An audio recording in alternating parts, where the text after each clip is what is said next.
You got it. A divine warning by the prophet for the nations.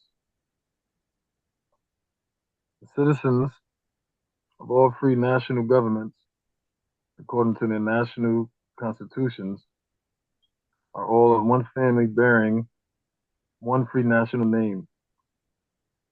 Those who fail to recognize the free national name of their constitutional government are classed as a undesirable and are subject to all inferior names and abuses and mistreatments that the citizens care to bestow upon them.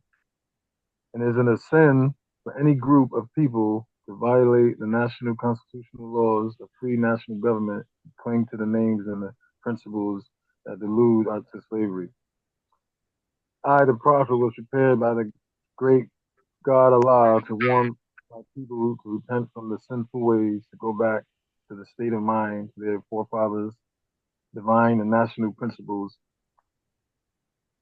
that they will be law abiders and receive their divine rights as citizens, according to the free national constitution that was prepared for all free national beings. They are to claim their own free national name and religion.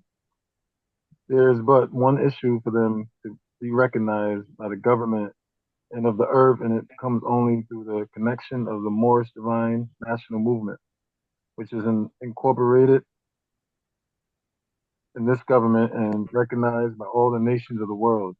And through it, the children can receive their divine rights unmolested by other citizens that can cast a free national ballot to the polls under the free national constitution of the state's government and not under a granted privilege as has been an existing condition for many generations. So who doubt whether I, the prophet, and my principles are right to the redemption of my people go to those that know law in the city hall and among the officials in the government and ask an intelligent tone, and they will be glad to redeem, render you a favorable reply, for they are glad to see me bring you out of darkness to light. Money doesn't make the man. It is free national standards and power that makes a man and a nation. The wealth of all national governments, gold and silver, and commerce belong to the citizens alone, and without your national citizenship, by name and principles. You have no true wealth, and I am hereby calling on all true citizens that stand for a national free government and enforcement of the Constitution to help me in my great missionary work because I need all support from all true American citizens of the United States of America. Help me to save my people who have fallen from the constitutional laws of government. I am dependent on your support to get them back to the constitutional fold again that will learn to love instead of hate and will live according to love, truth, peace, freedom, and justice. Supporting our free national constitution of the United States of America. All right, let me see. I can't. Can you bring it down? Um, Love my can you bring people. the page down? Yeah, from the top, the second top. Yeah, love. Yeah, right here. Okay. I love my people and I desire their unity and mind back to their own national and divine standard because day by day they have been violating the national and constitutional laws of the government by their claiming names and principles that are unconstitutional. As Italians, Greeks, English, Chinese, Japanese, Turks, and Arabians have forced to proclaim their free national name and religion before the constitutional government of the United States of America, it is more than right that the laws should be enforced upon all American citizens alike and all other governments. When the man is born and raised and asks for his national descent name, and if he fails to give it, he is misused, imprisoned, or exiled. Any group of people that fail to answer up to the constitutional standard of law by name and principles, because to be a citizen of government, you must claim a national descent name. because they place their trust upon issues and names formed by their forefathers. The word Negro alludes in the Latin language to the word nigger. The name as the word colored alludes to anything that is painted, vanished, or died, and even nations must bear a national descent name of their forefathers because honoring thy fathers and thy mothers, your day will be lengthened upon this earth. These names have never been recognized by any true American citizen of the day. Through your free national name, you are known and recognized by all nations of the earth and are recognized by said national government in which they live. The 14th and 15th Amendment brought the North and South in units, placing the Southerners who were in the time without power in the constitutional body of power. And at that time, 1865, the free national constitutional law that was enforced in 1774 declared all men equal and free. And if all men are declared by the free national constitution to be free in equal sense, that constitution has never been changed.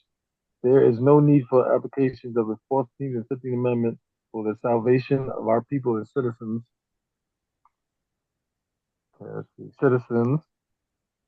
Where am I at? All right, yeah, over there. So there isn't but one supreme issue for people to be redeemed that which was lost, and that is through the above statements. Then the lion and the lamb can lie down together in yonder hills, and neither will be harmed, because love, truth, peace, freedom, and justice will be reeling, gaining in their land. In those days, the United States will be one of the greatest civilized and prosperous, prosperous governments of the world. But if the above principles are not carried out by the citizens and the people in the government, the worst is yet to come. Because the great God of the universe is not pleased with the work that being performed in North America. By the people of this great sin must be removed from the land to save it from enormous earthquakes, diseases, etc. And I, the prophet, do hereby believe that this administration of the government, being more wisely prepared by more genius citizens that believe in their free national constitution and laws through the help of such classes of citizens, I, the prophet, truly believe my people will find the true and divine way of their forefathers and learn to stop serving carnal customs and merely ideas of man that have never done them any good but have always harmed them. So I, the prophet, am hereby calling out loud with a divine plea to all true American citizens to help me to remove this great sin which has committed and is being practiced by the people in the United States of America, because they know it is not the true and divine way, and without understanding, they have fallen from the true light into utter darkness of sin, and there is not a nation on earth today that will recognize them socially, religiously, politically, or economically, etc. In their present condition of their in the devorment in which they themselves try to force upon the civilized world, they will not remain from their sinful ways of action, and their deeds have brought Jim Crowism, segregation, and everything that brings harm to human beings on earth. And they fought the Southerners for all these great misuse, but I have traveled in the South and have examined conditions there, and it is works of my people continuously practicing these things which bring dishonor, disgrace, and disrespect to any nation that lives in the light. And I am hereby calling on all true religion citizens for moral support and finance to help me in my great missionary work to bring my people out of darkness into a marvelous light. Islam. Islam. And for that to be your first time reading it, man, great job. Great job, man. Hopefully Thank you. Thank you. you could absorb now that you're ready for yourself, you could absorb some concepts. Um, hopefully that was a good experience for you. And I want to say peace and love to everybody that came in while we were reading. Let me greet everybody in the chat. Peace and love, brother Hassan Omari Bey. Peace and love. Shalom, Bay. Peace and love, Sheik. Peace and love. Salim. Love everybody. Peace and love, Salim everyone. Bell. Peace Lamont and Hart. love. Yeah, brother Lamont Hart and Salim. Peace and love. Oh, I think I got everybody. Larry Bay. Peace and love, man. Salam. Peace and love. Islam to all you nobles. Peace and love. I'm Islam, brother Larry.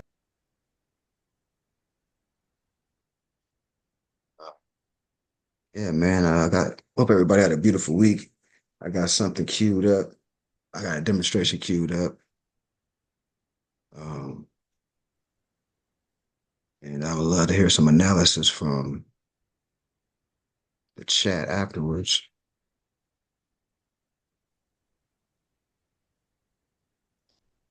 So we're in a book called The African Presence in Early Asia. That's the reference point. In summary, while we're going over this, is once again, we want to be competent ambassadors, just know our culture, just like anybody else that got a nationality. You come to them with questions, they're deemed to know their culture, right? It's really simple as that. But unfortunately, our people have been in the grave. A lot of us are just waking up to our illustrious culture and birthrights.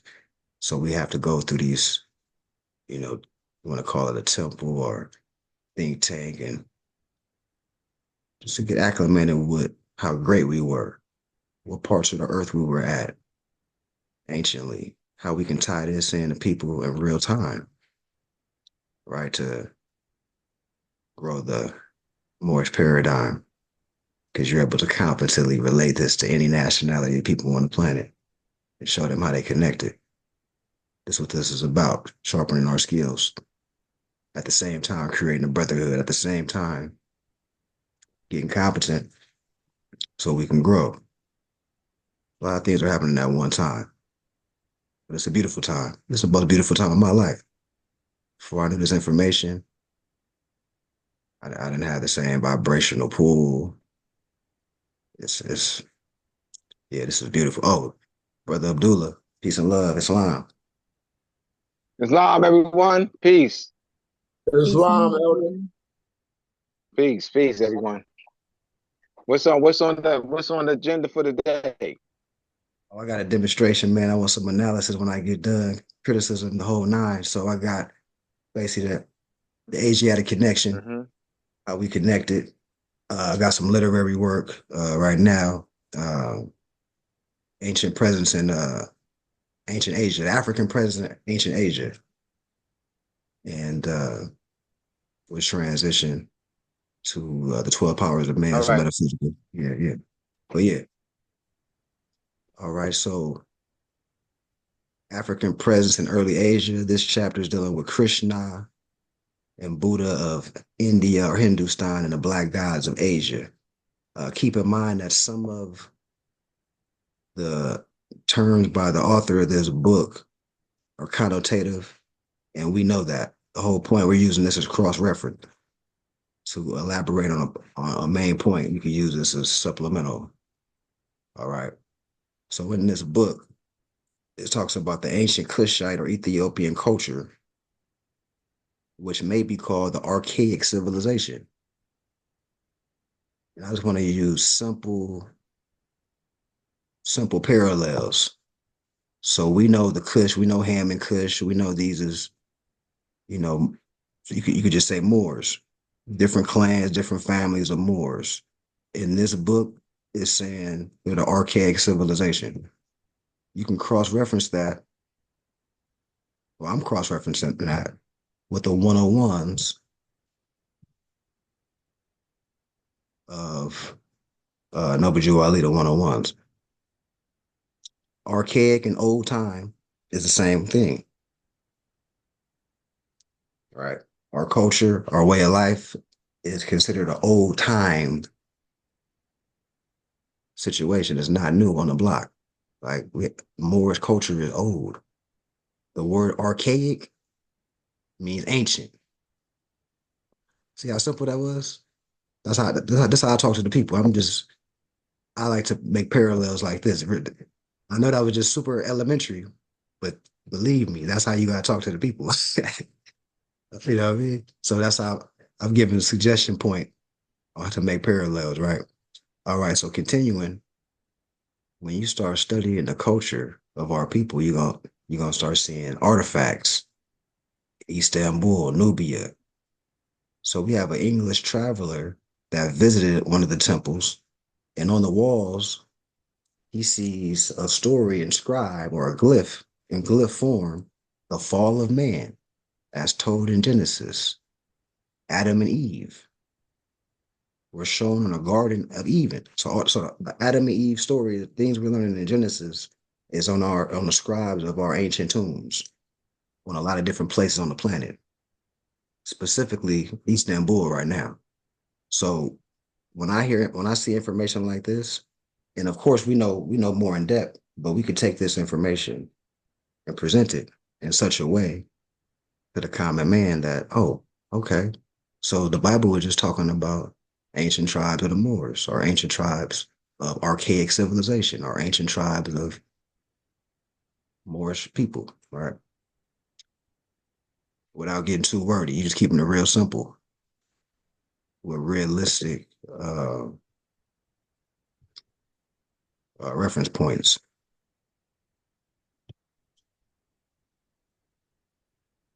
Benjamin Bay, peace and love, man. So now, when we're dealing with Krishna and Buddha, Oh, thanks. Oh, you was on mute. You were saying Islam on mute, huh? I do it all the time, man. Islam, peace and love, man. Um, so Krishna was the eighth avatar of the Hindu pantheon and is said to have lived about 1200 BC. The parallels between the life of Krishna, as recorded in the sacred books of India, and of the life of Jesus, as related in the sacred theology of Christians, is so close that some scholars have believed that the theology of the Christians, believe that the Christian writers copied their account from the Hindus. So why am I bringing this up? Why is this good to bring up as a reference point? Because it's showing that the Jesus Christ story is not new. It's symbolic. It came from something. When you study the Buddhist work, or you study what Krishna was all about, you're going to see us talking about activation or being the light, which is also symbolic of just activating the pineal or being illuminated. You know, so just how I got this highlighted up, how I got it queued up, marked up. I can have a. You want to be able to have a demonstration kind of queued up for people, or just know the information and reference it on the spot. You know what I mean? Um, let's continue here.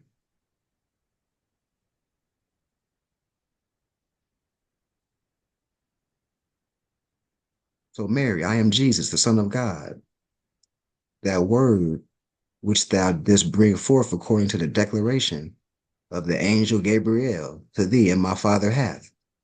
The reason I highlighted that, because when you look up, when we looked over these planets before, when they're saying the angel Gabriel, what are we talking about?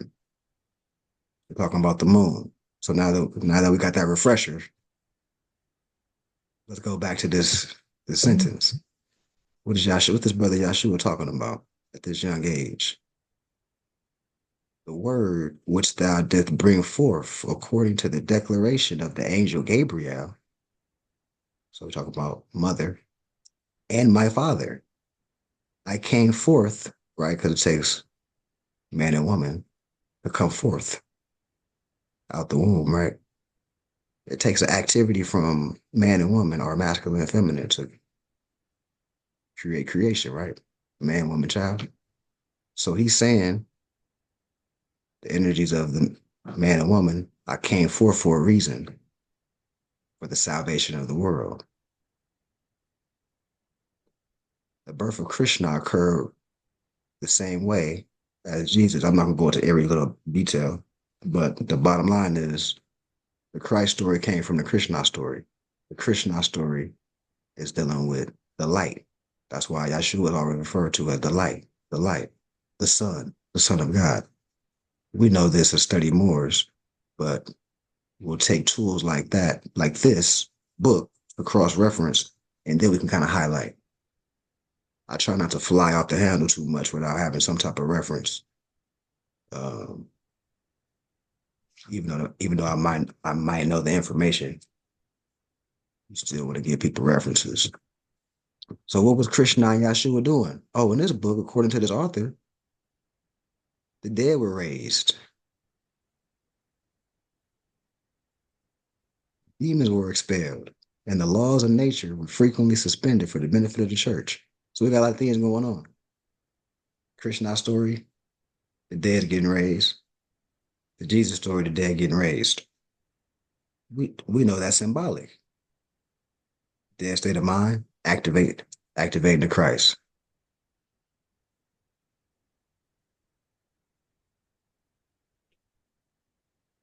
So the descent into hell was one of the exploits of Krishna, where he raised the dead before returning to the abodes of God. Right? That sounds like the Jesus story, right? Doesn't it sound familiar? Now you know the origin, where they getting this Jesus story from. Buddha, the ninth avatar of India, flourished around 600 BC. The stories relating to his life and death are similar to those recorded concerning Krishna. Oh, so now we got the Buddha, Krishna, and Yahshua with the same. Hold on. What's going on around here, man? Look like all this stuff mean the same thing. It's like the actual show Avatar. It's like the same, like Right. being save certain group of people by you. Oh, that's a lie, right? This is how we unite humanity. We're real time, just it's real basic. Real basic. I'm saying it's real basic because we're in the paradigm. But to somebody that does not know any type of background information, that grew up just Christian, grew up just Muslim, grew up just whatever, they don't have a well-rounded take. And this is how we can unite humanity with competence, scholarship, common sense, displaying unity amongst our organization, being consistent in displaying that unity. But people, but we're not just talking to talk. It's like, oh, man, I see how these Moors, it's a community. They out here active. They out here trying to demonstrate to show people the illustrious culture, right? We're not just talking. They see actions too. When all that goes together, we have activity, expansion, and growth. So we have the Buddha with the similar characteristics of Yahshua and Krishna. So stories relating to his life and death are similar to those recorded as Krishna. He was said to have been born of the Virgin Maya or Mary. Virgin Maya or Mary? The simple fact that they're saying Maya, where I'm going with it is, I've read a book called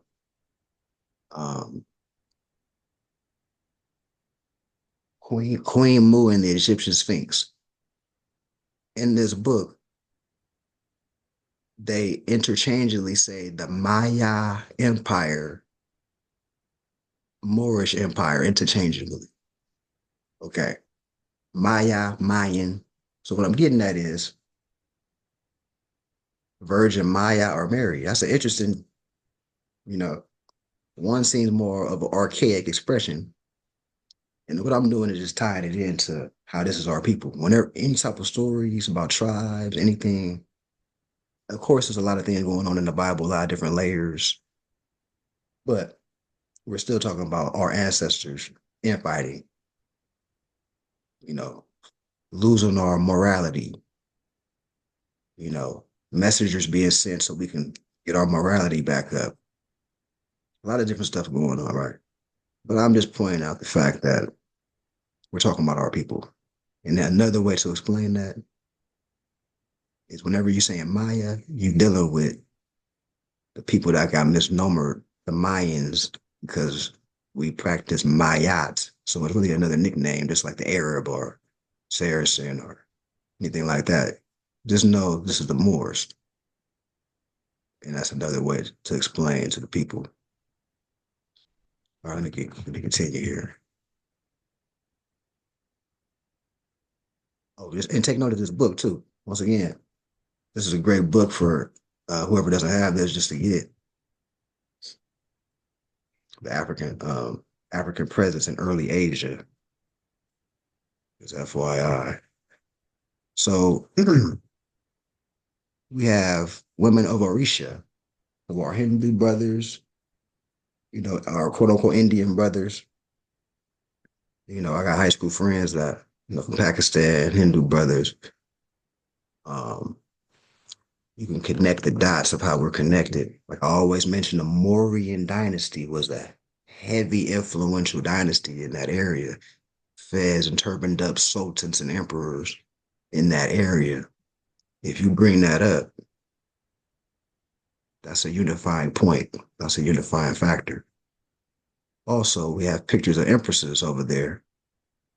Once again, this was a photo in 1962. We're not even talking BC time. Matter of fact, right now, if you like we just spoke about earlier, a lot of these areas in the east, the media make it seem like they bleached out, but it's actually a lot of our people in these areas right now. Right?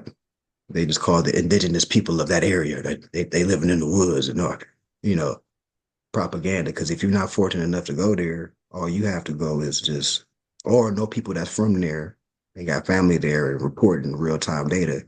If you don't got those circumstances, you're going to rely on NBC, ABC on what's going on in these areas. And half the time they're making them look like communists and they're against democracy and all this type of stuff. So, but anywho, we need to know this information so we can be adequate ambassadors, no matter what's in front of us. Back to the Buddha, Southeast Asian Buddha. So in this name, remarkable chapter, Higgins discusses the existence of two ancient, he said Ethiopia and Black Buddha of India, and the Arabian Kushites on the Black Buddha of India. Higgins cites, quote, the religion of Buddha of India is well known to have been very ancient or archaic or old time. In the most ancient temples scattered throughout Asia, where his worship is yet continued, he is found black as jet, or like my brother Blue would like to say, dark as Wesley Snipes. I had to throw that in there. With the flat face, thick lips, and curly hair of the Hessian Negro. Several statues of him may be met within the museum of the East India Company. So a lot of things going on right here. For one, we need to reference this to our Asian brothers in Hindustan. Right? Let them know how we were heavily influenced in that area. We're the ancestors to that area, and that you know that. And how, or are they willing to unite based on that? We have an organization, and that's what this is our mission is to unite based on this information. What can we do? Like appeal to our brothers from the East in an educated, scholarly, noble way. Our brothers from the East got money, man. They might be willing to assist the Moorish paradigm in some shape, form, or fashion. Because it's noble. They can relate to it. All because you're a competent ambassador. They ran across somebody with a Fez turban that was talking with some sense head on, knew what this really was about, how it's international in scope. It's bigger than just a religion. All because they ran across a competent Moor. They're ready to get down with the program. Ain't that amazing? Also, I want to highlight where it's talking about the East India Company. Most of us know this, but that's who tagged our people over there in Hindustan, Indian, the British East India Company. This is a reference point. If you didn't know that, look up the East India Company so you can see what I'm talking about. So nobody's Indian. These are tags. But explain this stuff level-headedness, level-headedly, not emotionally. You're not shouting at people. You're not trying to convince people. You just want to enlighten people. Engage and assess as you're enlightening them, how are they responding? Are they ready for a little more? That's all we're doing. Now, the Buddha, 12th century.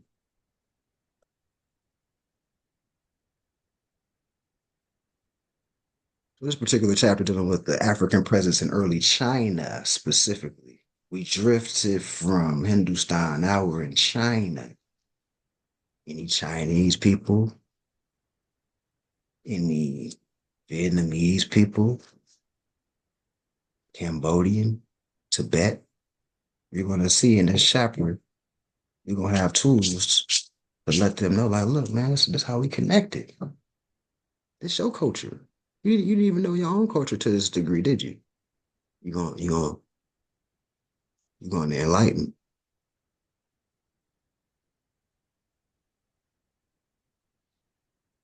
To the Western mind, the Far East conjures images of glistening porcelain, precious jade objects, colorful silk garments. Remember the Silk Road with the Moors? Remember the trade posts from both parts of the world, and infinitely wise sages. However, evidence indicates a non-Chinese or African element as seminal in propelling China towards civilization. So when we're saying seminal in this context, we're talking about the original foundation. We're not talking about like fluid or anything. When I first read that, I've been like, man, I had to look that up. So in this context, it's talking about very important in having a strong influence on later developments.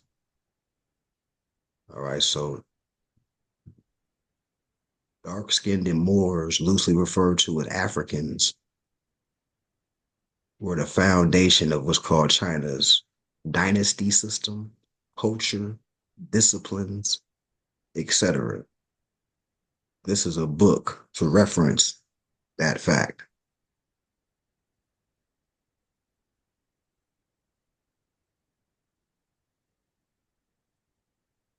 So instrumental or, in propelling China towards the civilization. 20,000 BC, 8,000 BC. This author saying Negro types in China, Negroid types in China. We know it's just Moors. So how did this dark complected people start turning to this yellow complected people? How did this start happening? How did they start getting from dark to this yellow, or most people say yellow. So the yellow race, as well as probably the result of crossbreeding between blacks and whites. Of course, this author is using connotative linguistics. We get that. We can say Moors and Slavic, Moors and Germanic tribes. We're mixing with the harem. This author is choosing to say black and white. Crossbreeding is what caused the yellow race. At a very ancient time in the history of mankind, in fact, the yellow peoples have the pigmentation of mixed breeds, so much so that the comparative biochemical analysis would be unable to reveal any greater difference in the quality of melanin. And it has been observed that wherever there are yellow-skinned people, one still finds pockets of blacks and whites who seem to be the residual element of that race. So meaning they come from both.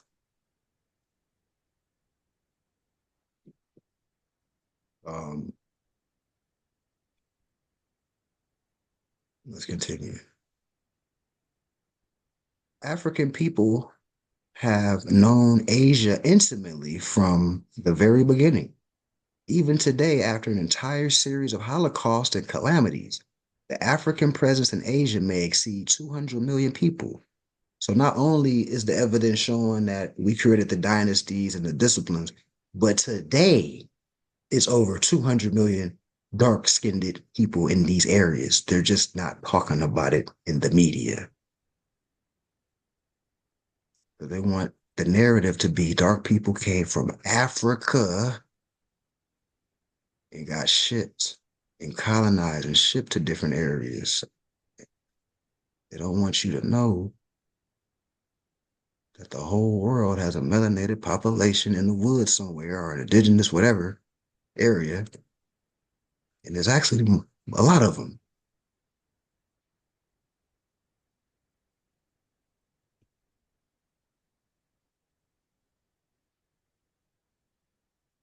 Mongolian humanity seems to have evolved from a darker prototype.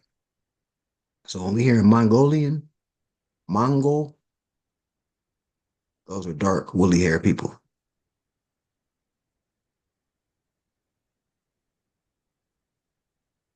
Go look at Marco Polo, Genghis Khan, Kublai Khan. That's a nice documentary. Nice. I mean, it's not a documentary. It's actually a two-series show. Uh,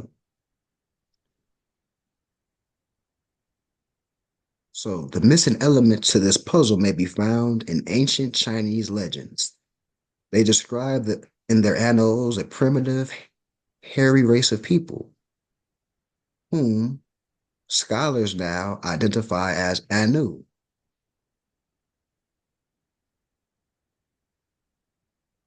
So they're spelling it AINU, but you'll see right here. Matter of fact, let me just read this before I elaborate. So resembling Mongolian peoples in few ways, the closest relatives to the Anu are the Negroid Maori people. Remember, this author is connotative. We see the Moorish culture screaming at us through the connotation, right? But of course, we have to use it as cross-referencing when we're talking to somebody. This will be the main source of our information, what it uses, right? So the final note of interest is the recording of Anu in ancient Egypt and Mesopotamia. So we have a connection with Anu. What I'm aimed to emphasize is the Anu. The ancient people of China were referred to as the Anu, right? What is the high priest of Anu? High priest of Anu, right? Commercially, they'll say, he's an Egyptian priest that have statues, even though he's fezzed up. You can mention that. There's no coincidence he's fezzed up.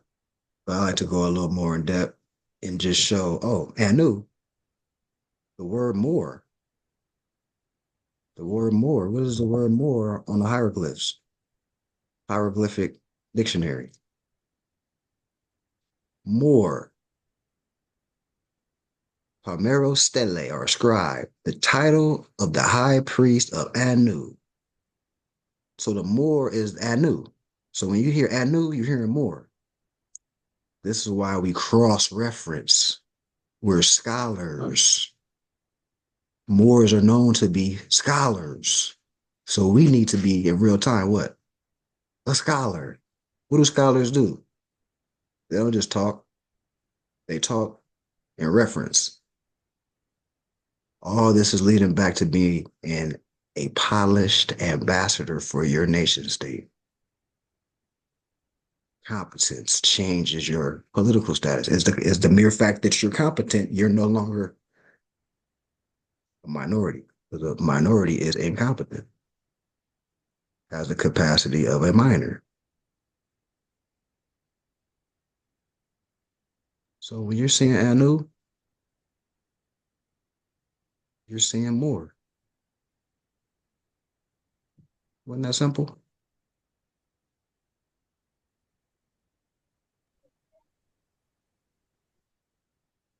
Negritos whom the Chinese call black dwarfs, are reported in the mountain districts or the mountainous districts south of Yangtze after the 3rd century of our era. However, they are not mentioned. Some immigrated, but others remained and were assimilated by the dominant southern Mongolian stock, as witness to kinky hair and swarthy skin, noticeable among the few southern Chinese. Oh, so what's the characteristics of a Chinese person? Kinky hair, dark skin. What you mean? No- The reason people gonna be shocked that that's your response. Conditioning, social engineering, General Education Board, Rex Alfred Plan. I mean the King Alfred Plan. King Alfred Plan. Rex 84 Plan. Control the narrative of what you think history is. You're just a slave.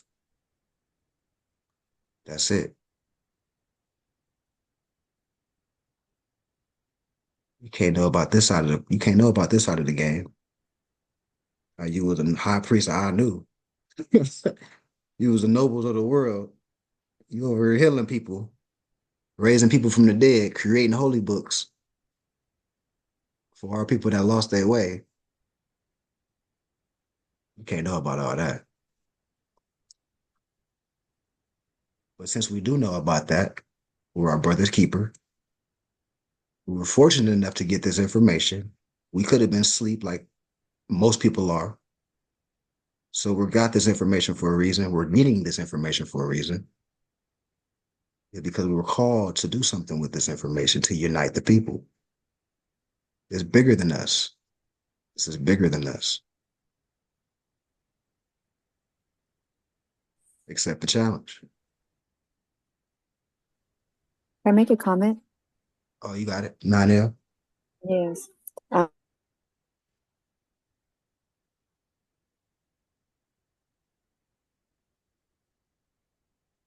you talking?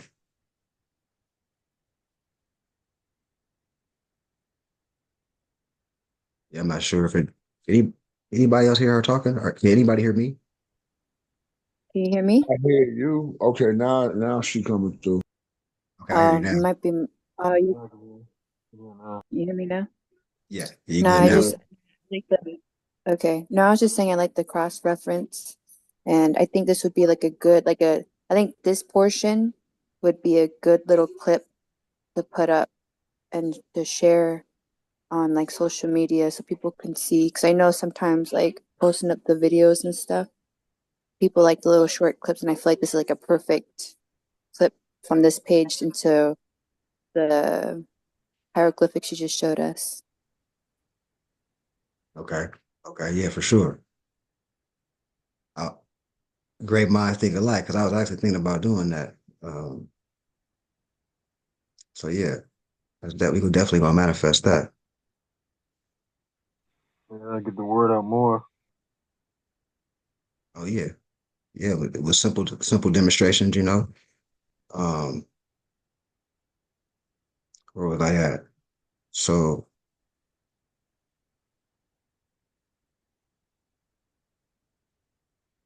the Austroasiatics, referencing our brothers and sisters as aboriginal to out the area called Australia that nomadically blended in um, and set up, government structure in the eastern part of the world as well. We're also known as the Black Pottery people,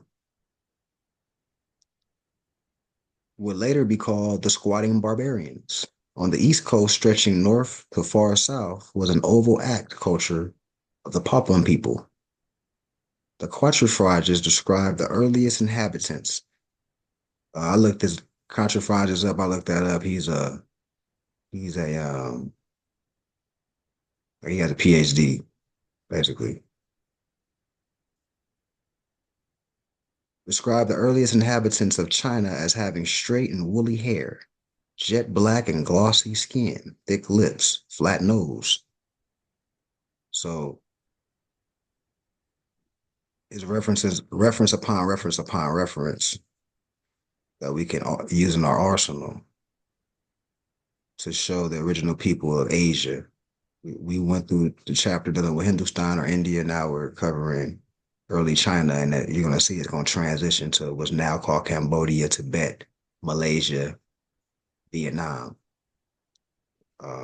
We're talking about the parent culture of these nations today, the Moors in that area. So the Negrito subtype is one of the oldest of the race and was at least predominant in India and Indochina. When the racial crossing began. So these people who had painted pottery influenced Western Honan, Western Hopi, Western Hopi. At any rate, so I highlighted the timeline. Okay, so that's why I highlighted the timeline, because when we're dealing with pottery, we're dealing with, like I say, jade pieces. You're dealing with Mayan culture, and you're dealing with like modern day Vietnamese culture, Chinese culture. And during this time, like this is the time of the Olmecs was thriving.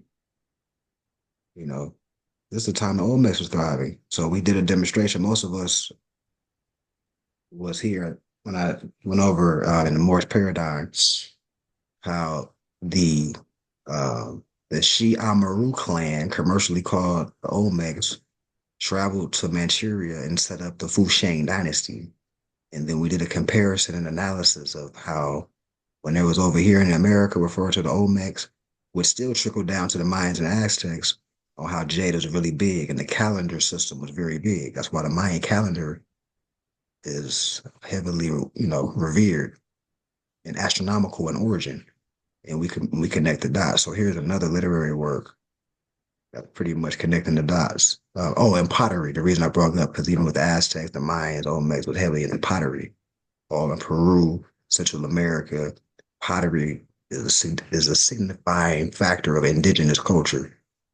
So it's not an accident that pottery is a signifying factor of indigenous culture in the East, because we traveled the whole world before the cross-Atlantic slave trade.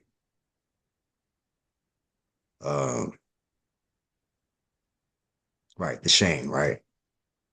So the first of the three Chinese dynasties grew out of the cradle of the Hashe, the Shang. So I'm saying Fu Shang, they're just gonna say Shang, talking about the same time period. The early China legends relate traditions of divine dynasties. One being the epoch of the five emperors. The first emperor, known as Fuhishu, Fuhi, is described as being woolly-haired. He is credited with establishing government, originating social institutions, and cultural inventions. Similar to the Egyptian god Thoth, he taught his people to fish with nets. One thing I do realize what I've noticed a similar common theme is they'll take an actual man that existed in our culture and they'll make him real spooky and mystify him.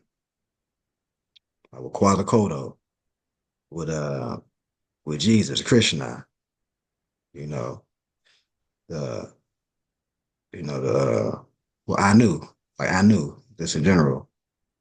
So let's just connect the dots for the people with timelines, clans, cultural signifiers, right? And we're playing it safe. So during the age of the Shinung, people rested at ease and acted with vigor. They cared for their mothers and not for their fathers. That was interesting to me, actually. When I first read that, I was, you know, um, but I would take it. And as I further read it, they pretty much implying that it was matriarchal and the mother had more political weight in the government structure for a lot of different reasons. At this juncture, an appraisal of pre-patriarchal. So when we're saying pre-patriarchal, that means it was matriarchal, or it was not patriarchal at this time. China seemed in order. In the prehistoric periods, the status of women was one of dominance. Among the more primitive Anu people, or Moorish people, right? The wives dictate to their husbands and make them fetch and carry. The Tungus or the Tartary or the Tartars. Matter of fact, that's crazy. I used to go play pickup games at Torrance High, and their mascot was called the Tartars, and they had this scimitar uh, over the letters Tartar. It was a scimitar, and the mascot was a Tartarian. And later, I learned about the Moorish scimitar. But I'm just kind of digressing right now. But mainly, what I'm talking about is the culture of the matriarch culture and the humbleness and the esteem that we gave to the women. Um, and I'm not saying this. This is another book that's saying this. So the Mongols also exhibit remnants of the matriarchal state. One ancient writer remarked that the custom of counting genealogies. What is counting genealogies? What is that? You talking about bloodline and keeping count of uh ancestors' traditions and keeping them and preserving them, making sure that the born children that come into the society keep the traditions alive. The women were I don't think in charge of that would be the right word, but they took that naturally, did it naturally, instinctively, right? Because humans come through the womb. So, right? There's no community, there's no nations, there's no empires unless there's babies being made, right? Um, Incidentally, the ancient Tartars were an aboriginal, plethysline-nosed, black-skinned people. This Vedic people, this Vedic people, I want to highlight that because that's the name of a holy book, the Vedic hymns. As I said, that's a Hindu book or whatnot. But in this context, from this author, he's saying the Vedic people, and he's just covering who the original people are, the Moors or the Anus. So now the Moors is loosely referred to as the Vedic people, Astrolite type. And whenever they say Astrolite type, they're saying the original, Aborigine, are described in Oxford Dictionary as the Deus. They were considered outcasts of the tribe of the Brahma. Tartar women were not only equal with their men, but fought alongside them. So the women in our caliphates or sultanates or whatever dynasties we erected, the women was fighting alongside with the men, fierce warriors. That's what the documents say. That's just what the references are saying, right? Everything I didn't cross reference saying a similar thing, matriarchal, right? It was the privilege for men to have as their great wife a Tartar or Tartarian, Tartary, right? It was an honor because a Tartary or a Tartarian would mean you're a noble. So the woman was the noble. The woman head was screwed on straight. The woman knew the culture, knew government structure, knew how to assign tasks, knew how to keep things running. It was an honor to have that, right? All the early dynasties trace their descent for woman alone. The Shang dynasty descended from Princess Kensei. The Chao dynasty from Princess Yang, and the Tisu dynasty from Neo Shio. Matrilinear, or we're saying matriarch So matrilinear, matriarch line societies still exist in southern China. So today, that means today, there's still matriarchal practices from indigenous culture over there, no matter how they don't talk about it. And to some extent, women work while men care for the children and the home. But we so conditioned in this society that we just got fixed preconceived notions on what should be happening with the man and the woman. Once again, social engineering, man versus woman. If that's the atmosphere, ain't no man, woman, and child popping off like that because they got it man versus woman. That's on the radio. That's the music being played. Man versus woman. You can do whatever. Come how you please. Nothing is about discipline no more. Discipline is radical. That's what they're gonna label it. That's radical. We can't be fooled. We'll be looking at right here on the right. I'm glad I got it marked up. Fezzed up. Right? Who's fezzed up? Ancient ancient Malaysian or Melanesian during the Shang period. So Melanesian, of course, is not a nationality, but people that had melanin were referred to as the Melanesians. That's what gave way to even right now, it's a place called Malaysia. 90% of that area is Muslims. They have a crescent and star as their national flag. Emperors, sultans is all in their history.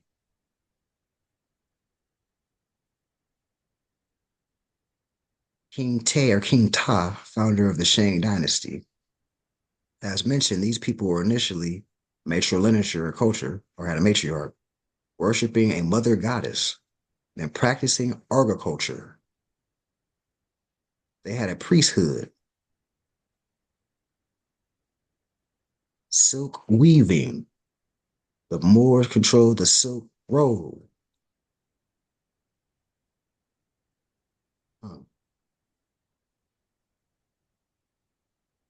The Shang people are credited with bringing together the elements of China's earliest known civilization.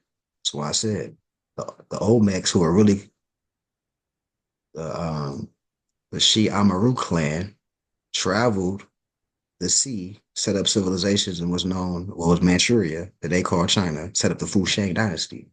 That's why the Shang people are credited with bringing the original culture, elements of China's earliest known civilization. So I already knew the backstory because this book is not really giving, they're not connecting the pieces to the America's connection to China. They're just dealing with the lens of ancient China and letting you know that these are the original people and Moors. But as a study more, you use this to connect the whole picture. And okay, so inheritance through the female began to play a decreasing role as time moved forward. And after a while, the cultural element finally disappeared.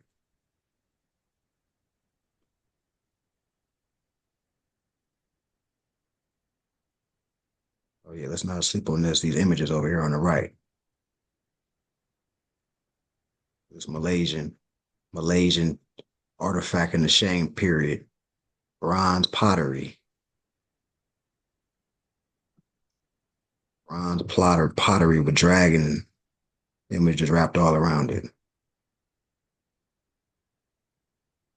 Some more Shang jade. Look, Shang jade. Oh, why we keep talking about this jade? Let me show y'all this. So y'all could just have that image in y'all head. As I brought up the jade in China. On the left, Olmec jade, dating from 1150 BC, found in Mexico. Here we see an Olmec scribe, very similar to the scribes of the now Mesopotamia, India.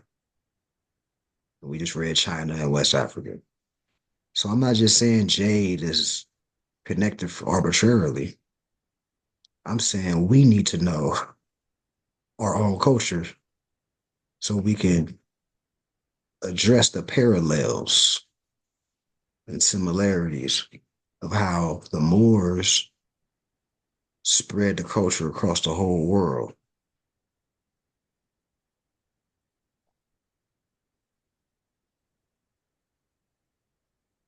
The kneeling figure of jade, Shanghai of the Shang dynasty. Whether they, the Shang, learned this from the Egyptian scribes, we already know whenever they say Egyptian, they just saying Moorish. Remember, the pyramids, the mummies, the temple complexes, all the old ones, the oldest ones are in the Americas. So they didn't misnomer America, ancient Egypt.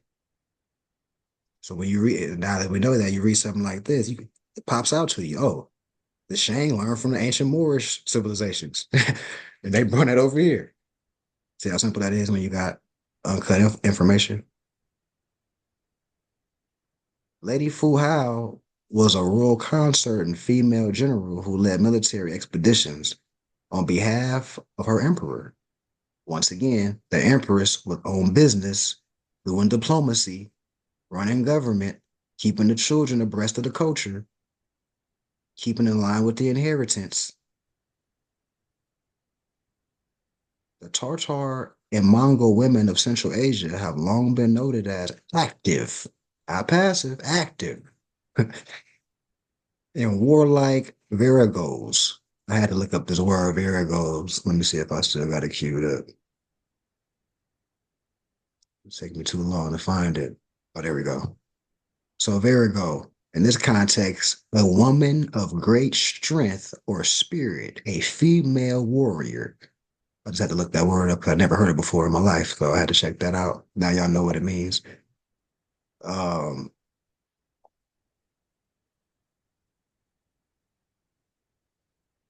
all right. Their horsemanship, so they were professional horse riders. They could groom a horse and get the horse to act right. Surpass that of men in most countries. And their bow and arrows are the rings and bells. So remember the archers, the Moorish archers, bow and arrows, Moorish culture. They accompany their husband in the wars and many times charge with them into every midst of the enemy battalion. We've got to get back to. Got to get back to that, the atmosphere. The emergence of the Buddha cult in China culture witnesses the revival of African religious concepts. Under various appellations, we thought we learned appellation in the Moorish paradigm. Huh? No, appellation is a real word. They've been using this for a while. Sakhe. So these are these are appellations. So appellations are noble titles. Now, because the Moors are saying that, this is a whole other book using the word appellation in a different context.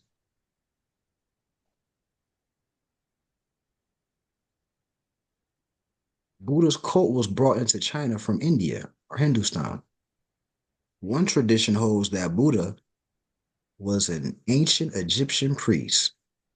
So now we know the traditions holds that Buddha was an ancient Moorish priest. We need to see the misnomers, right? Fleeing the persecution of Cambis. Higgins emphasized that the most ancient people throughout Asia preserve his features as black skin with thick lips and the curly hair of the Negro. Though known in China at an earlier date, the Buddhist cult was officially recognized during the Han Dynasty around 100 BC, before Christ. That's what BC stands for. So before it was religion, before it was Yeshua, or before they remixed our brother Yeshua and made him all spooky, before he was even alive, before it was anything called a Bible, before religion, it was culture, Moorish culture. And the Moors created religion because it was our people that fell from that culture and start gratifying their lower self a lot of different ways. So we had nobles that came around and created holy books for instruction on how to get your life back in order morally. We Moors created religion. What do we look like arguing over religion if we're the creators of it? Right? If you were in that Fez and Turban, man, you need to know this information, man. Get your degrees up, right?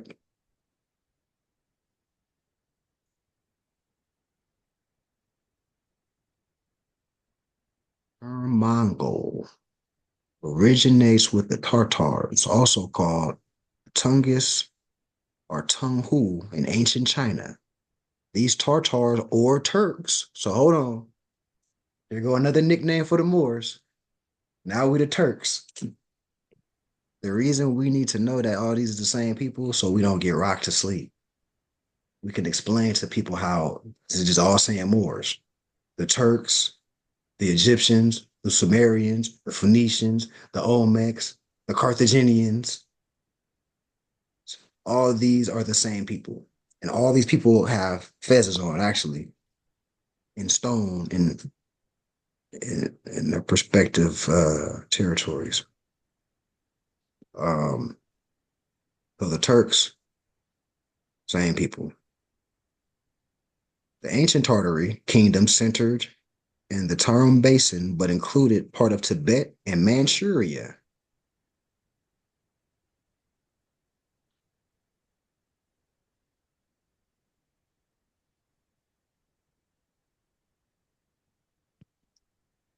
Thousands of Korah shells used for money and over 500 jade objects have been found in the tomb of Ledi Fashu.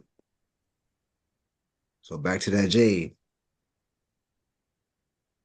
That's Moorish culture. Astrological calendar system, or they call the Mayan calendar. That's Moorish culture. During prehistoric times, Black peoples drifted to Cambodia and developed the Funisi culture. So all our Cambodian friends, let them know how we really connected, because they already feel it. They already feel it. Let's just let them know with specificness, so they got something to tell their people about. Because what you're gonna find out is us as Moors go over the culture a lot more in depth. Cambodians don't even know the in-depthness of how we're going over the information.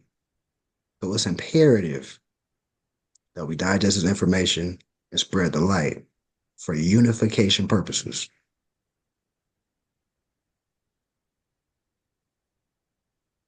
This is the uniting of Asia. These are not arbitrary statements. The Moorish and Divine Movement is the uniting of Asia.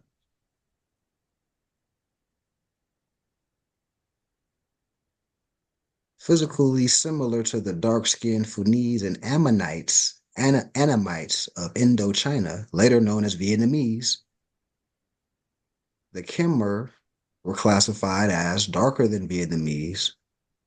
He averages about 4 feet, 4 inches, and has somewhat flatter nose than either Vietnamese or the Thai. His eyes are oval and free from the mongoloid fold or that slant, the slant prototype. So we have kinky hair, dark skinned people, and the area was now known as Vietnam. Like I said, Tibet. And we need to just, Cambodia, right? So look, matter of fact, let me keep reading actually. The Khmer kingdom of Tichin La existed in the northern half of Cambodia, while the Khams resided in Kampa, or the southern part of Vietnam. So these are clans of our people that were in these areas very heavily. So we read a couple. I wanted to do a little more analysis. We see the the Annamites of Indochina, later known as the Vietnamese. So I wanted to go a little more in depth and show some images of when we're saying Annamite, when we look that up, what are we looking at? These were the Moors that traversed and was today. Here's an image, not because I'm saying it. China, Vietnam, Laos, Thailand, Cambodia. That's modern day that. So these are the ancestors of our people over there today. Oh, look at some pictures. What are these ancient Vietnamese, ancient Cambodian, ancient Tibetan, ancient Japanese, Korean? What's on their head right now? They turbaned up. Of course. So that's Moorish culture. Oh, I see fezzes and turbans. Look at this one. Come on, man. So back to the more being competent, being able to appeal to any nationality of people in front of you and show them their culture and how they're connected. Moors wear turbans and fezzes. You just showing. Are you doing? Oh, let me check the chat. Matter of fact. All right. Oh yeah. See, Nine L's grandmother was born in Cambodia. So really, there's no difference, and that's what we're going over. This is no difference. I mean, I know today there's a lot of sub-states, sub-nation states, but when you say Vietnamese, Chinese, Cambodian, them is all Moros and Nagas. At the end of the day, see how the Moors unite humanity with competence. All right. So I guess Annamite is also a rabbit. That's why you keep seeing sprinkles of rabbits. But look at these fezzes, man. Look at these ancient Vietnamese, Cambodian, Tibetan, Malaysian, fezzed up, turbaned up. We've seen turbans, we've seen fezzes.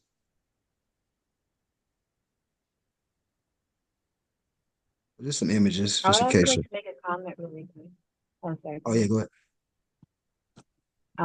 Also like the garb, I noticed like even when we dressed up for the moon festival, the long, we call it ao yai, but the garb is pretty much like a traditional long dress, but it's like a long shirt.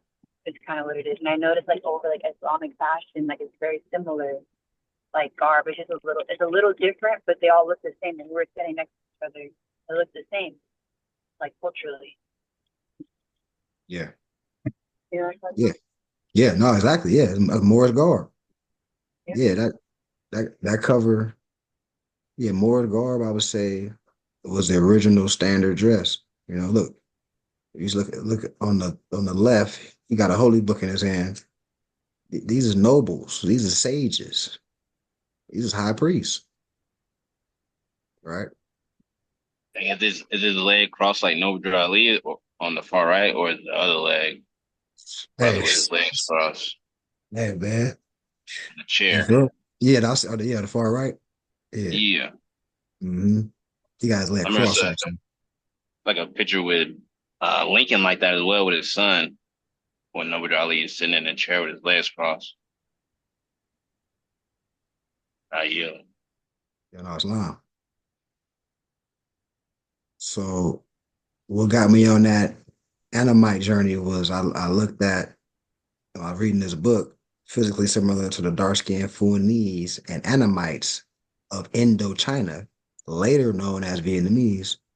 Um, so it caused me to go into more in depth. The Ammonite, man. So that's the ancient civilization of the Moors. I was out in that area. Um,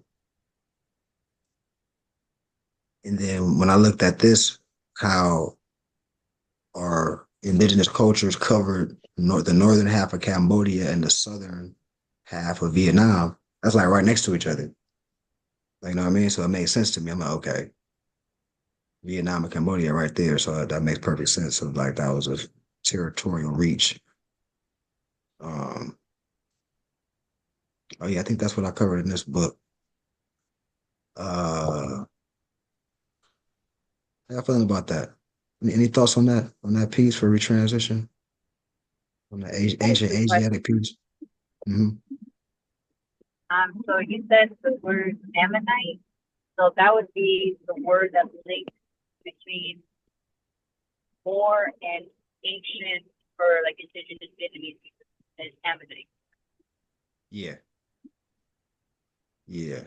So if I was Um, speaking to if I was speaking to someone, right, and I was talking about like ancient Vietnam in connection to the Moorish paradox, I was talking about I would research and pull up Ammonite and then show them the difference. yeah, and Annamite, yeah. A Anna and Ammonite, Mite. Yeah. Ammonite. Okay.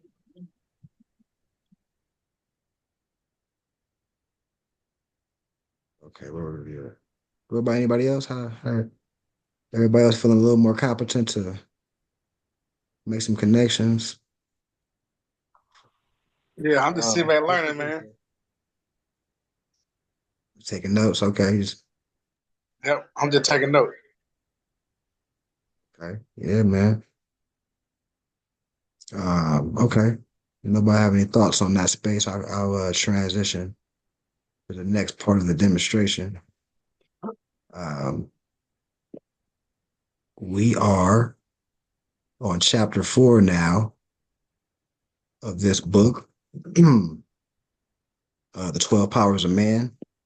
Once again, this is the same author of the Metaphysical Bible Dictionary, Charles Fillmore.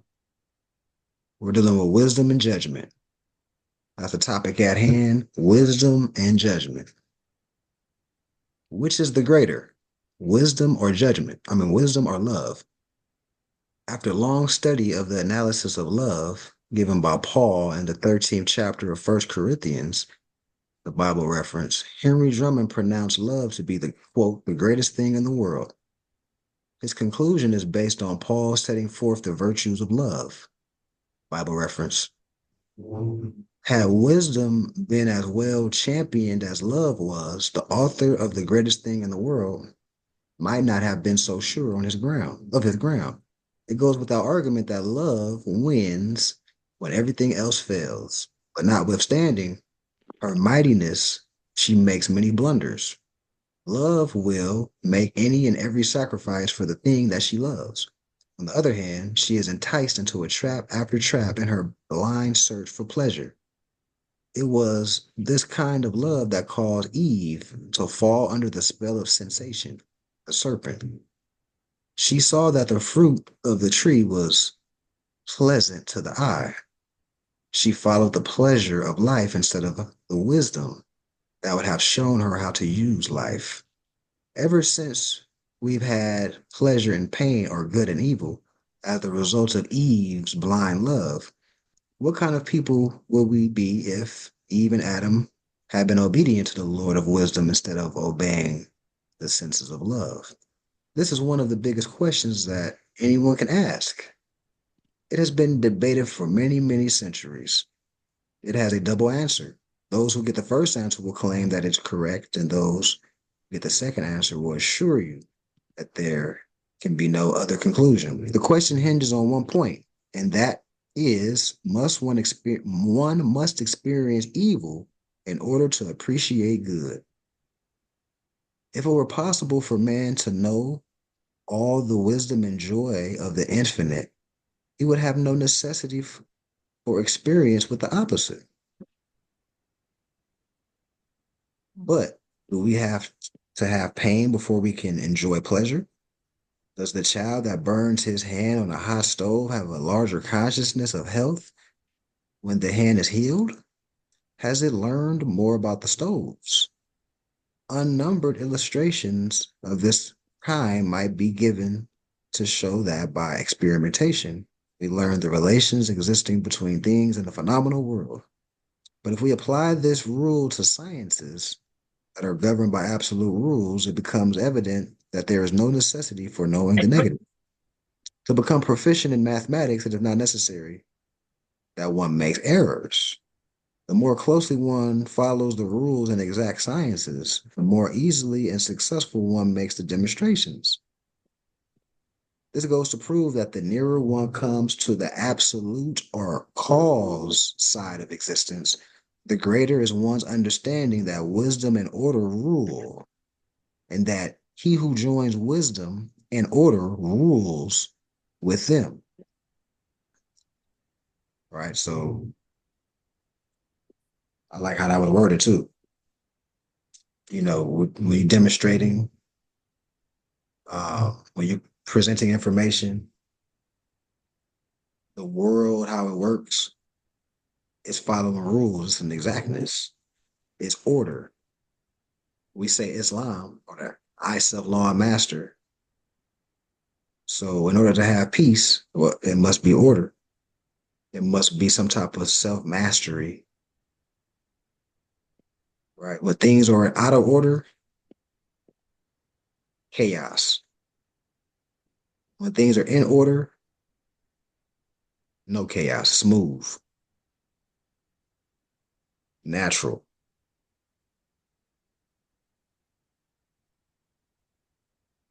God knows that there is a great negative,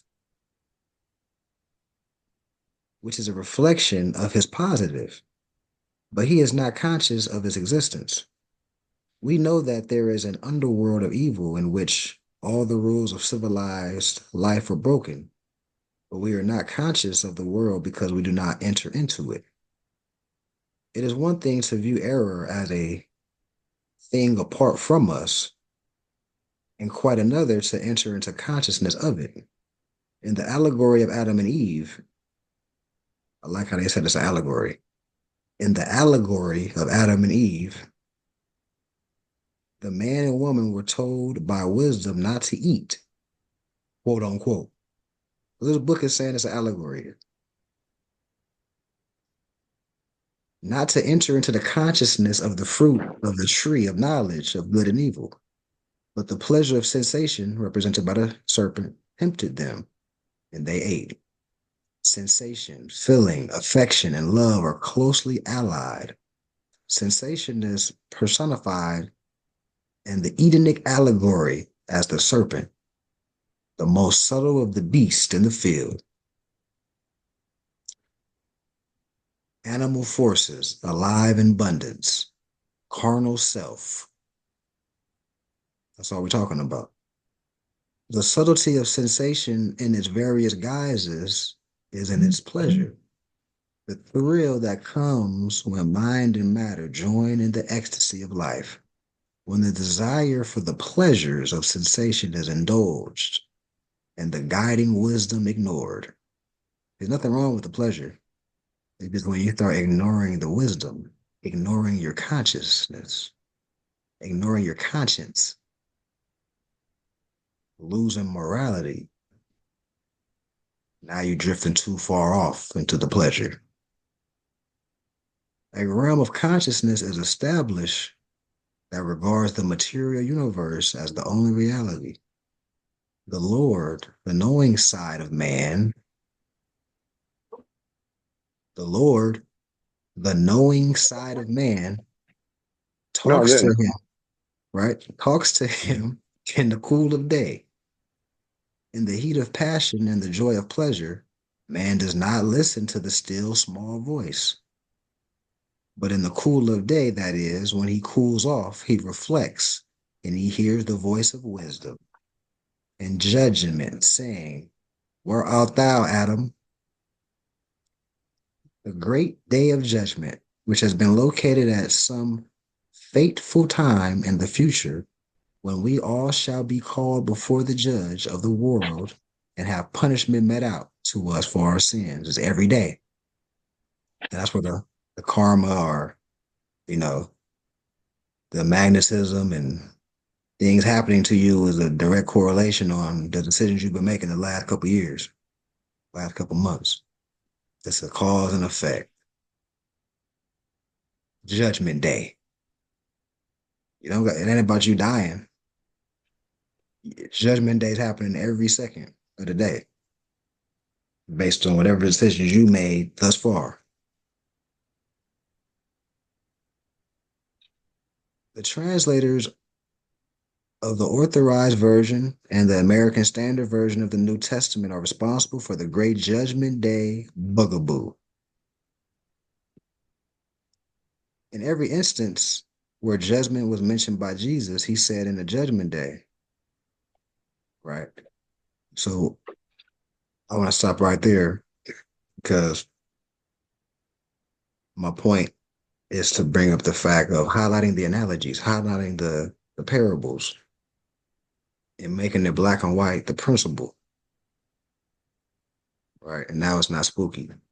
Now Judgment Day is more practical. Now you're accountable for your actions. And you can't just do whatever and just act like I'm gonna say a prayer. You know, why is my life going this way? You're gonna say a prayer rather than knowing that your actions is the direct correlation to your conditions. That's the moral to the story. With this chapter, wisdom and judgment. Wisdom and judgment dealing with discernment. That's gonna help your discernment process. I wanted to transition to the Metaphysical Bible Dictionary, dealing with heaven and earth. The definition of heaven and earth in the Metaphysical Bible Dictionary. Two states of mind, the idol and the manifestation. So idle will be stagnant. In order to manifest something, that's active because you had a thought and you did something to make it come manifest. Let me start over. Heaven and earth. Definition, two states of mind, the ideal and the manifestation are the thought and then making the thought come alive. According to Revelation 21:1, we are to have new ideals with manifestation in the earth to correspond. Not just have ideas. That's not what the Bible is saying. It's saying have ideas and make them happen.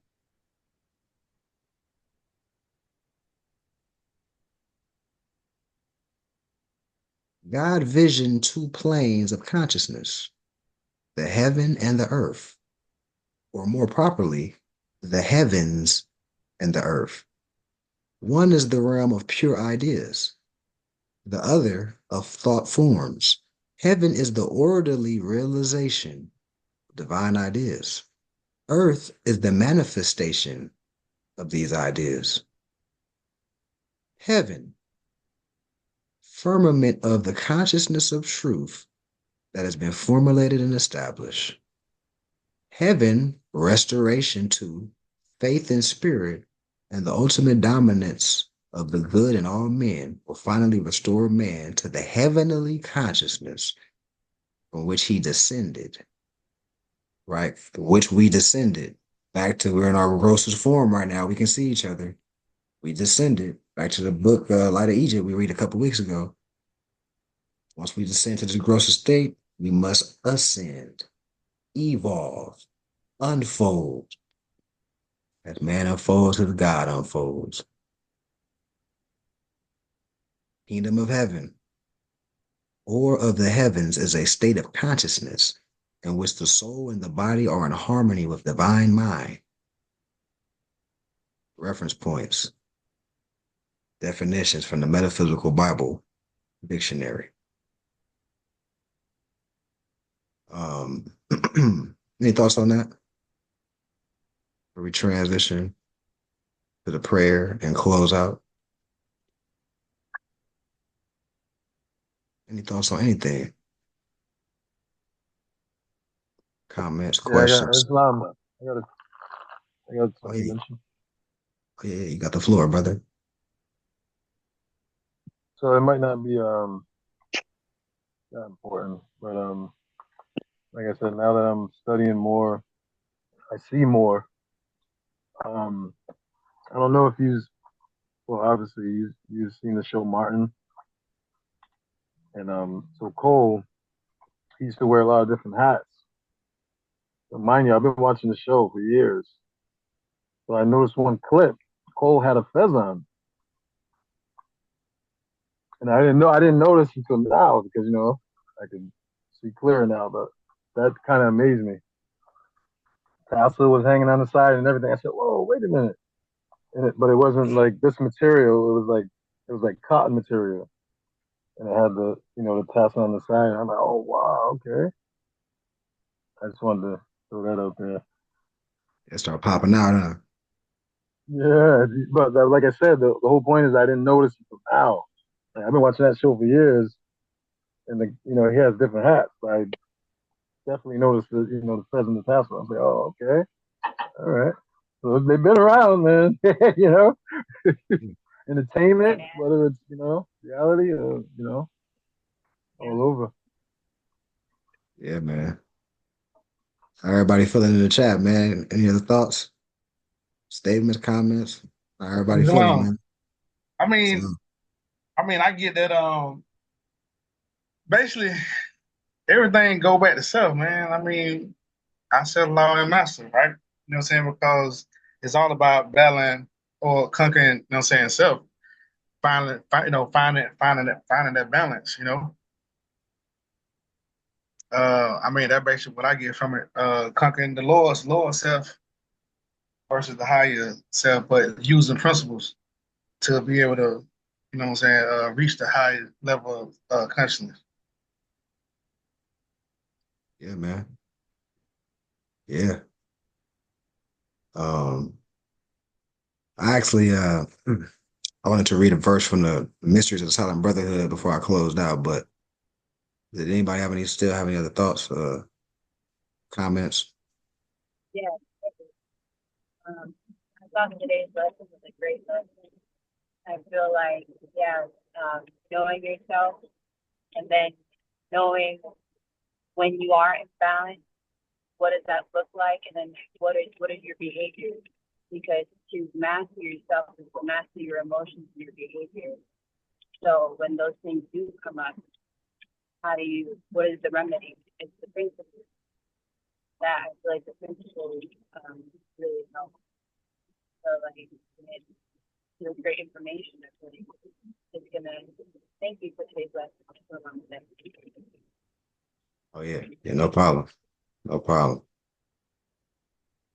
Okay, yeah, so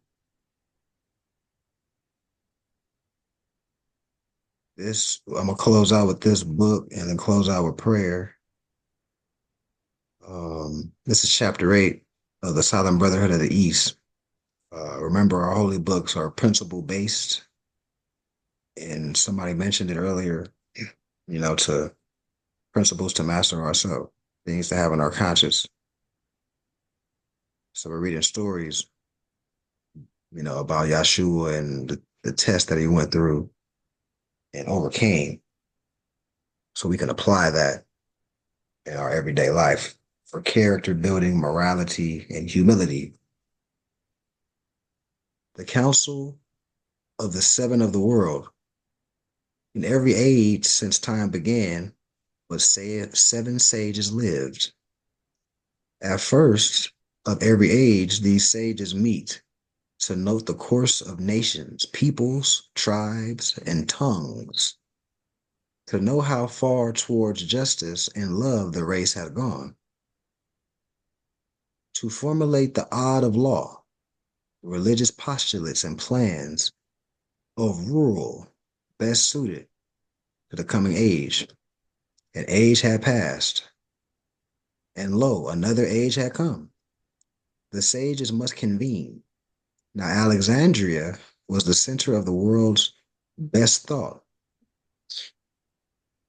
Hold on one second. Let me let the brother back in here. Um, Now, Alexander was the center of the world's best thought. And here at Philo's home, the sages met. From China came Majesty. From India came Vidyapita. From Persia came Casper. And from Assyria, Ashblina came. From Greece, Apollo came. Matheno was the Egyptian sage, and Philo was the chief of Hebrew thought. The time was due. Council met and sat in silence 7 days. And the Majesty rose and said, the wheel of time has turned once more. The race is on a higher plane of thought. The garments that our fathers wore have given out. The cherubim have woven a celestial cloth, have placed it in our hands, and we must make for men new garbs. The sons of men are looking up for greater lights. No longer do they care for gods of hewn out of wood. They seek for Allah, not made with hands. They see the beams of coming days, and yet comprehend them not. The time is right, and we must fashion well these garments for the race. And let us make for men new garbs of justice, mercy, and love, that they may hide their nakedness when shines the light of coming days. And Vidyapati said, our priests have all gone mad. They saw a demon in the wilds, and at him cast their lamps, and they are broken up, and not a gleam of light has any priest for men. The night is dark. The heart of India calls for light. The priesthood cannot be reformed. It is already dead. Its greatest needs are graves and funeral chant. The new age calls for liberty, the kind that makes each man a priest. Each man a priest, being capable to be a priest, a high priest. The high priest of Anu, the more, that knows nationality, culture, can heal, counselor, unifier, right? The kind that can make each man a priest, enables him to go alone and lay his offering on the shrine of Allah. And Casper said, in Persia, people walk in fear. They do the good for fear to do the wrong. The devil is the greatest power in our land. And through a myth, he dandles on his knees, both young and age. Our land is dark, and the evil prospers in the dark. Fear rides on every passing breeze and lurks in every form of life. The fear of evil is a myth, is an illusion and snare, but it will live until some mighty power shall come to raise the ethers of the plane of light. That's a heavy chapter right there, called The Council of the Seven of the World. Of course, the age that we're in today, the age of Aquarius, no matter what level of comprehension the human being knows, everybody knows different information, so everybody is on different levels. Some are at the mountaintop, some are still in the grave, so to speak. But you see a trend, right? Everything's the vegan situation now. Everybody's in the vegan. Everybody's getting into knowing about the chakras, getting the beads and the stones, burning sage, working out more. As a natural trend, I see that. I see people, some accelerated, of course, and of course, the more science will be the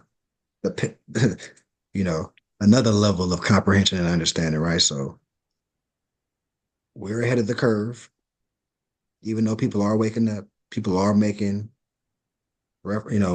connections, but it's our job to tip it a little faster for the people, because it's time for us to unite, to create institutions of learning and businesses.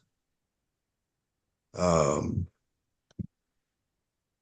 me say the prayer and then officially close out the meeting. Then see if anybody, if anybody want to talk about anything.